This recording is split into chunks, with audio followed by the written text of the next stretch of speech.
अस्सलाम वालेकुम friends, welcome back to top smarties drama serial तेरे जाने के बाद। वापस तो आ गई सजल। अशर वापस तो ले आया, मगर आते ही एक हरकत कर बैठी। यहाँ पर हिरा को कॉल करके कह रही थी कि हमारा एक ही भाई है, हम क्यों करें फरहीन से अपने भाई की शादी। और फरहीन बिल्कुल भी हमारे भाई के साथ सूट नहीं करती। हमारे भाई को तो कोई अच्छी सी लड़की चाहिए। अगर फरहीन जैसी लड़की हमारे घर में चली जाएगी तो हमारे भाई की ज़िंदगी अजाब कर देगी।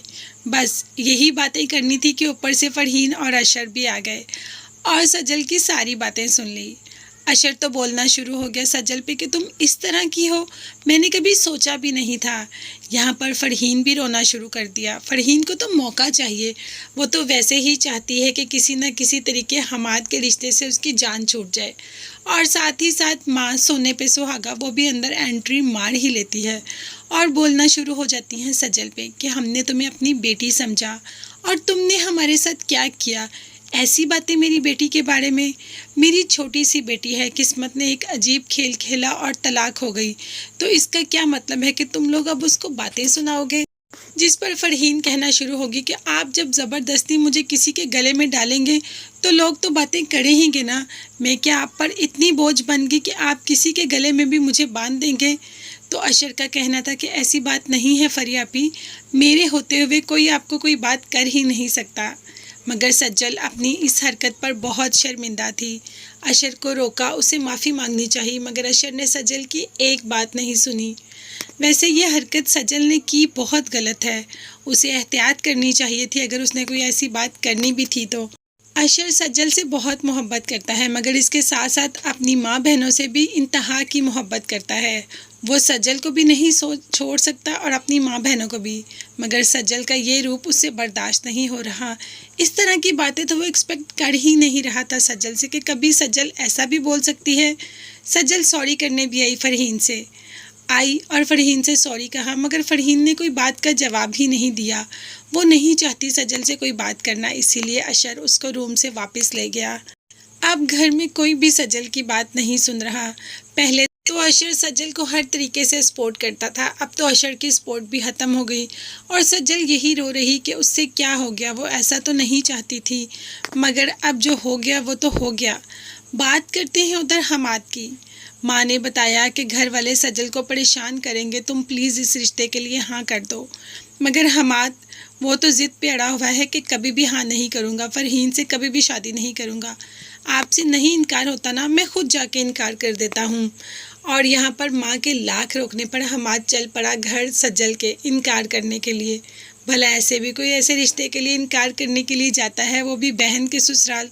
खैर हमाद तो सज्जल के घर पहुंच गया, मगर अभी अंदर नहीं आया। सज्जल के साथ तो काफ़ी ही बुरा हो रहा है। माँ ने तो खड़ी खड़ी सुना दी सज्जल को कि सज्जल अब तो मेरी ज़िद है कि अब तो मैं फ़री की शादी हमाद से ही करूँगी।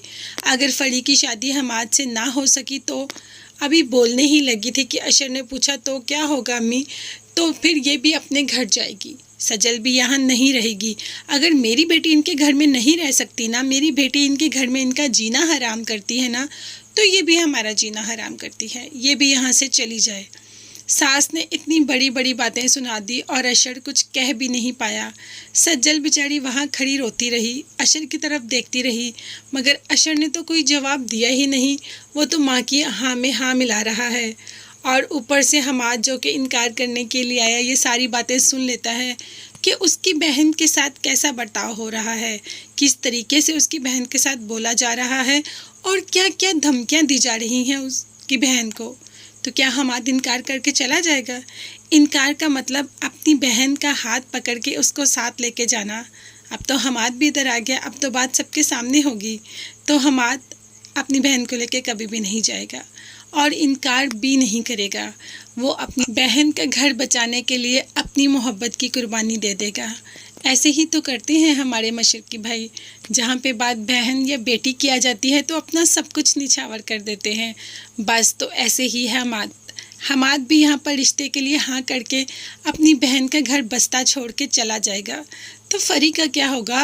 वो तो हमाद से शादी करना चाहती ही नहीं, वो तो समीर से शादी करना चाहती है। तो फरहीन भी एक चाल चलेगी और शादी तो इस बार समीर से ही करेगी और हमाद की अल्लाह की तरफ से ही बचत हो जाएगी। शायद उसकी माँ की दुआएं और उसकी बहनों की दुआएं उसके काम आ जाएंगी। तो फ्रेंड्स, आपको ये एपिसोड कैसी लगी मुझे कमेंट्स में ज़रूर बताइएगा।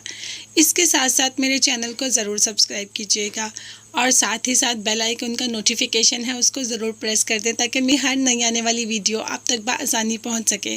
अपना बहुत ज़्यादा ख्याल रखिएगा। नेक्स्ट वीडियोस तक के लिए अल्लाह हाफिज़, bye bye and take care.